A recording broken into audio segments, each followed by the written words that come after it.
안녕하세요. 네, 저는 네, 명지대에서 학생들을 가르치고 있는 강사입니다. 손승호라고 합니다. 네, 인사드리게 돼서 영광입니다. 네,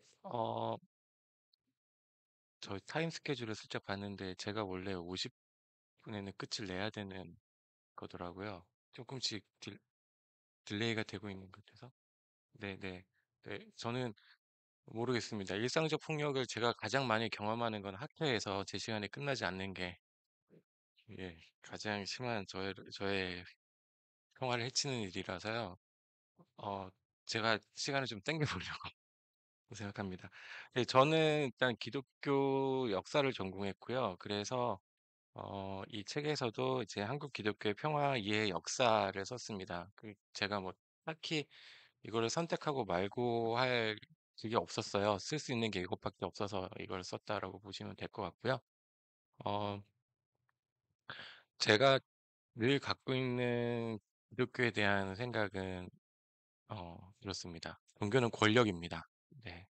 뭐 이러쿵저러쿵 좋게 아무리 포장을 해봐야 현실 세계 안에서 종교는 언제나 권력으로 작동해 왔고 그 권력이 힘이 세지면 세질수록 폭력적으로 변하는 건 당연한 일입니다. 네. 한국 교회가 계속해서 기독교가 얘기할 때 그런 얘기 많이 하잖아요. 정의와 평화가 입맞추는 뭐 하나님의 나라, 뭐 이런 얘기들을 하면서 한편에는 정의를 얘기하고 한편에 평화를 얘기하는 것은, 어, 권력체로 존재했던 기독교가 그다지 정의롭지도 평화롭지도 않았기 때문에 하는 말이라고 생각합니다. 어, 우리가 보통 교회라고 얘기하면 머릿속에 떠오르는 게 있어요.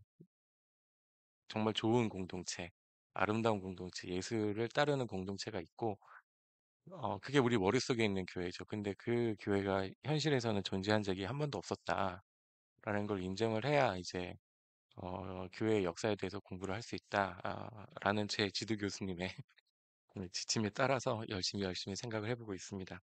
네.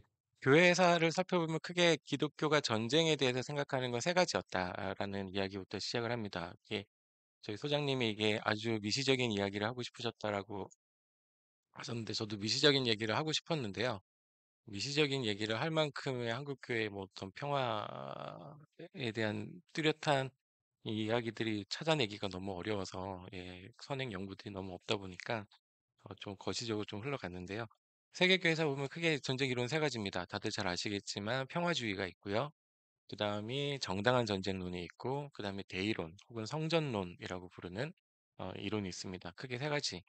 요즘은 이제 성전론이랑 그 정당한 전쟁론이 왔다 갔다 하는 것 같습니다. 네. 늘 정당한 전쟁을 이야기하지만 사실 그게, 어, 네, 대의만 있으면 어디든 때려도 된다라는 어떤 성전론의 이론에 가깝기도 하죠.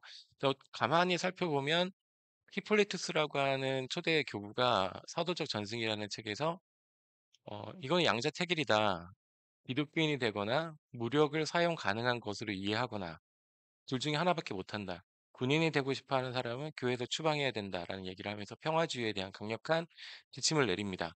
근데 이 사람이 250년대에 돌아가시거든요. 그 얘기는 뭐냐 하면 기독교가 공인되기 이전에 이 사람은 죽었다는 겁니다. 기독교가 아무런 권력을 가지지 못하고 있을 때 평화주의가 굉장히 강력하게 교회 지침으로 작동했다라는 거죠. 314년에 로마 황제가 전쟁을 통해서 정권을 잡고 기독교를 공인해 줍니다. 그러면은 세상 사는 기부 앤 태익의 기본이기 때문에 기독교도 황제를 위해서 뭔가를 해줘야 합니다. 그래서 황제의 권한을 인정하기 시작하죠. 그래서 어거스틴이 이제 그런 얘기를 합니다. 황제가 미친놈이라고 해도 황제가 사람을 죽이라고 하면 죽여야 한다. 그런 얘기를 하죠. 그러니까 그게 이제 군인에게 해당되는 이야기이긴 하지만 이전에 어, 사람을 죽일 수 있다라고 생각하는 것과 기독교인이 되는 거는 아주 예, 물과 기름 같은 관계라고 생각했던 것과 비하면 굉장히 달라진 입장입니다. 그러니까 그러다가 중세가 돼서 이제 기독교가 황제보다 머리 위에 올라가기 시작했을 때는 네, 이슬람 세력권에 대한 침략 전쟁도 일으키게 되는 거죠. 따지고 보면 한 종교가 가지고 있는 전쟁과 평화에 대한 이해는 그 종교가 어떠한 가치를 지지하고 지향하고 있느냐의 문제가 아니라 그 종교가 그 시대에 어떠한 권력을 갖고 있느냐로 인해 결정이 된다라고 생각하시면 더 좋을 것 같습니다. 한국교회 평화 이해도 크게 다르지 않습니다.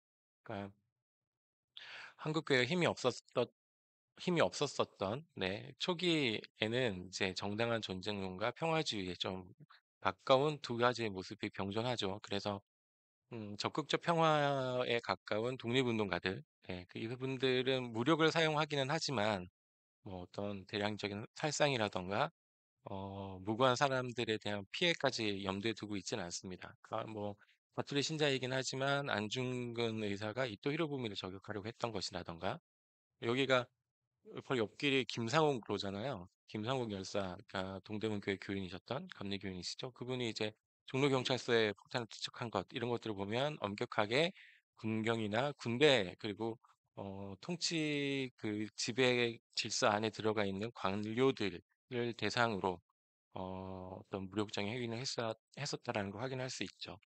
어, 한편으로는 근데 평화주의의 모습은 잘 드러나진 않지만 가끔 한 번씩 일제 문서에 그런 얘기들이 등장합니다. 그러니까 태평양 전쟁기에 일제 보고서를 보면 뭐라고 되어 있냐면 한국의 기독교인들이 그릇된 평화관에 사로잡혀서 반전 언사를 하고 있다. 그 후방을 문란하게 만든다라고 얘기를 합니다. 그 얘기는 이제 전쟁에 대해서 반대하고 있는, 그러니까 그 당시는 이제 총동원 체제이라고 해서 국가의 모든 역량을 태평양 전쟁을 수행하기 위해서 집결하고 있을 텐데, 그때도 이 전쟁은 아닌 것 같아요라고 얘기하는 사람들이 기독교 안에 있었다라는 거죠. 그리고 그것 때문에 후방의 군기가 문란해진다라는 게 일제 입장에서는 굉장히 난감한 상황이었다라는 겁니다. 또 3.1 운동이라던가 또 대한독립단 통고문 같은 기독교인들의 영향이 많이 들어간 문서들을 보면 일본인들을 공격하지 마라라고 하는 메시지가 굉장히 강력하게 들어가 있죠. 그런 걸 보면 한편으로는 평화주의의 전통도 어느 정도는 있었다라고 얘기할 수 있겠습니다. 어, 한편으로 또 이게 아주 폭력적이다라고 당시에는 인식하지 못했겠지만 당시에 그 3.1 김의독립 선언서에 보면 톰의 인우라는 말이 등장하거든요. 아문화민족, 그러니까 우리는 문화민족인데 마치 토인처럼 취급해서 야만적으로 취급한다라는 말이 이제 있습니다. 근데 토인이라고 하는 거는 지금 저보다 나이 많으신 분들은 다들 이제 그런 말씀 써보셨을 거예요. 아프리카 토인. 네. 근데 그 땅의 사람이란 뜻이고 원주민이란 뜻이 있는데 뭐 뭐라고 하면 좋을까요? 아메리카 토인이라던가 프랑스 토인, 유럽 토인 이런 말 안 쓰잖아요. 그러니까 토인이라는 말을 엄격하게 얘기하자면 흑인들을 상대로 한 비하적인 표현이다. 인종차별적인 표현이다라고 생각할 수 있는데 이제 그런 것 안에도 미처 해결하지 못한 폭력적인 요소들이 일부 숨어 있었다라는 얘기를 했습니다. 그 해방 이후로 오게 되면 죄송합니다. 한국교회의 힘이 세집니다. 네, 미군 정기를 지나면서 거의 준국교에 해당하는 비율을 가지게 되고 막대한 물적 자산을 축적하게 되죠. 그리고 이제 60년대 이후에 어, 급부상하게 되는 어떤 그 부동산을 기반으로 한 자본을 축적하게 됩니다. 근데 이 시기에 한국 기독교가 가장 폭력적인 형태의 모습들을 많이 보여주죠. 종교의 모습을 많이 보여줍니다. 약간 루터가 그 농민전쟁기에 얘기했던 농민들은 많이 죽이면 죽일수록 제후들이 더 천국에 갈 수 있다라는 말을 했던 것이나 많이 비슷하죠. 그러니까 사회에 어떤 문제가 있으면 그 문제를 도려내는 것이 필요하고 이때 사용되는 국가의 폭력은 하나님의 사랑과 배치되지 않는다는 거예요. 더 많은 사람들이 감염되기 전에 환부를 도려내야 한다라는 식의 이해인 거죠. 근데 한국 전쟁기에 기독교인들에 의해서 음, 대규모의 민간인 학살들이 일어나는데 영향을 미치게 됩니다. 기독교인들에 의해서라고 말하기는 좀 그렇고, 국가 권력에 의해서 민간인들이 많이 희생당하는 일로 이어지는데, 이때 보도연맹 사건의 명령 체계권에 들어와 있었던 사람들을 보면 기독교인들이 굉장히 많습니다. 일단 보도연맹을 만들었던 오제도 검사는 영락교회 교인이었고, 당시 내무부 장관이었던 조경육은 감리교인이었죠. 그러니까 뭐 뭐 장도영이라던가 장석윤이라던가 당시에 이제 그 명명 지휘 체계 안에 있었던 사람들 중에 상당수가 기독교인입니다. 근데 이 기독교인들이 비슷한 얘기를 하거든요. 대국적인 입장에서 먼저 여기에서 청소 작업을 해야 한다. 예, 그러면서 제주 4.3 사건 하반기에 있었던 경찰의 명령서들을 보면 이 경찰의 명령서의 배후에는 이제 오제도라던가 조병호 같은 사람들이 있었을 것이라고 추측이 되는데 중간 작용 임무를 처리해라. 혹은 명확한 태도를 표현하지 않는 사람들을 처리해라라는 얘기가 나옵니다. 그러니까 암세포 도려내듯이 어, 넓게 도려내라. 라는 얘기를 하고 있다는 거죠. 굉장히 많은 사람들이 그 상황에서 피해를 당했고, 그래서 보도연매 사건 같은 경우에는 지금도 20만에서 30만 정도의 희생자가 났을 거라고 추측만 할 뿐 정확한 통계는 내지 못하고 있는 상황입니다. 그럼 요게 그냥 그것으로 끝나냐 하면 그렇지 않다라고 생각하고요. 어, 세상에 군종 제도를 갖고 있는 나라가 많지가 않은데, 이제 미국하고 한국이 대표적이죠. 어, 근데 한국의 군종병과의 그 지침이 뭐냐면 신앙 전력화입니다. 신앙 전력화라는 얘기는 어, 병사들이 가지고 있는 종교적 신념을 적을 살상하는 전력으로 사용하자라는 이야기잖아요. 이게 1972년에 기독교, 천주교, 불교의 군종병과 장교들이 모여서 지침을 정한 것이기는 한데 하필 이때가 딱 기독교의 군성교 연합회가 생겨나는 시기이기도 하고 어떻게 생각해 보면 신앙 전력화라는 말을 처음 한 것이 기독교인은 아닌 것 같습니다. 예. 하지만 그것에 동의하고 있다라는 것 사실은 우리가 사실 그 군종이라고 하는 게 가둬놓고 고개 잡기잖아요. 네, 사람들이 외롭고 힘들 때 밖에 못 나갈 때 가둬놓고 거기에서 이렇게 호교 활동해서 이렇게 막대한 그 신자를 얻을 수 있는 주력 사업 중에 하나였는데 그러다 보니까 그 과정에서 무슨 말을 해도 되고 무슨 말을 하면 안 되는지에 대한 선이 없었던 것 같아요.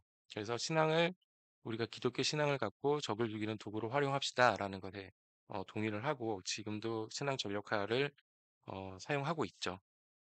민주화 운동에 나섰던 분들도 보면 대체로 평화주의를 찾아보기는 어렵습니다.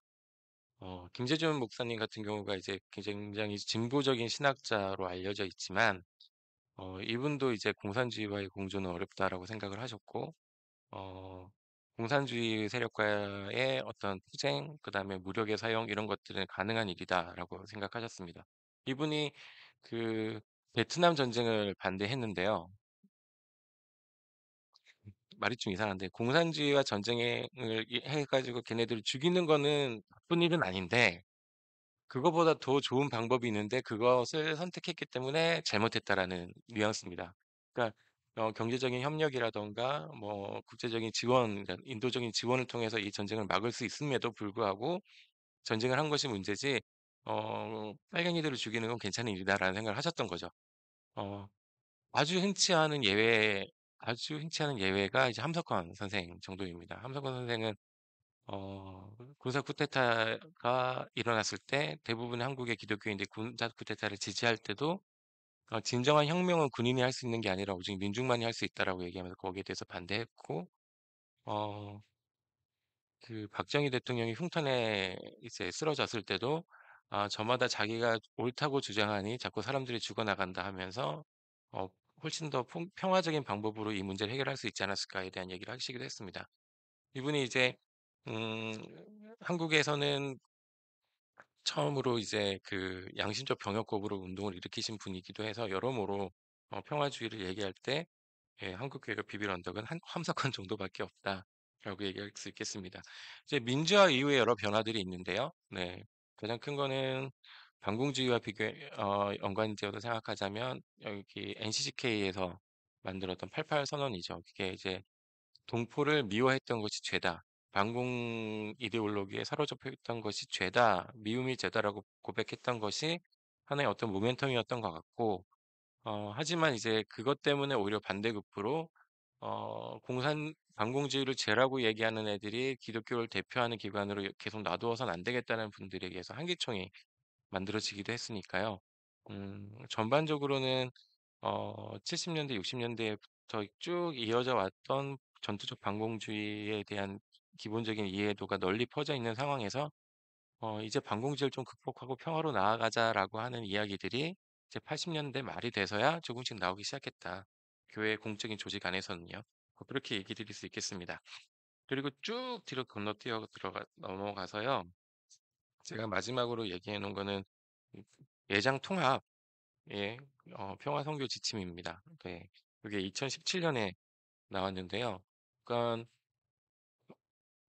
정말로 평화 이론에 대한 대부분의 얘기들이 여기 안에 다 들어와 있습니다. 일상에서의 평화가 어떻게 이루어져야 되고, 가정에서는 어떻고, 사회에서는 어떻고, 직장에서는 어떻고, 뭐 이런 이야기들이 다 들어와 있습니다. 근데 제가 이걸 갖고 얘기를 이렇게 소개를 굳이 하고 싶었던 이유는 이런 게 있는지를 모르시더라고요. 네. 그러니까 한국 교회 한 교단이 평화 선교 지침을 만들어내면서 평화에 대해서 이제 통전적인 이해를 한국 교회에서도 얘기할 수 있다라는 것을 보여줬는데 아무런 관심도 없고 제 생각에는 교단에서도 이거를 굳이 사람들한테 알리고 싶어 하지 않는 것 같아요. 왜 그런지는 모르겠지만. 네. 어, 그게 이제 여전히 뭐 한국 교회가 갖고 있는 평화에 대해서 좀 경계하시는 예, 평화주의에 대해서 경계하시는 많은 분들이 계시다 보니까 이걸 적극적으로 지침으로 활용하지 못하고 있는 것은 아닌가라는 생각을 좀 해봅니다. 네, 저는 그렇게 생각합니다. 종교가 잘할 수 있는 건 폭력이에요. 네, 근데 종교가 지향하는 거는 평화죠. 그러니까 그리고 인류의 역사를 돌이켜보면 언제나 규칙은 폭력이었습니다. 그리고 아주 예외적으로 평화가 있었을 뿐이죠. 근데 우리는 지금 계속해서 교회가 잘할 수 있는 것보다 어려운 길을 가야 한다라고 얘기하고 있고, 규칙이 아닌 예외였던 것을 우리 사회의 규칙으로 만들어야 한다라는 얘기들을 하고 있습니다. 앞으로도 가야 할 길 굉장히 멀고 길 것 같고 굉장히 느리게 진행될 것이라고 예상합니다.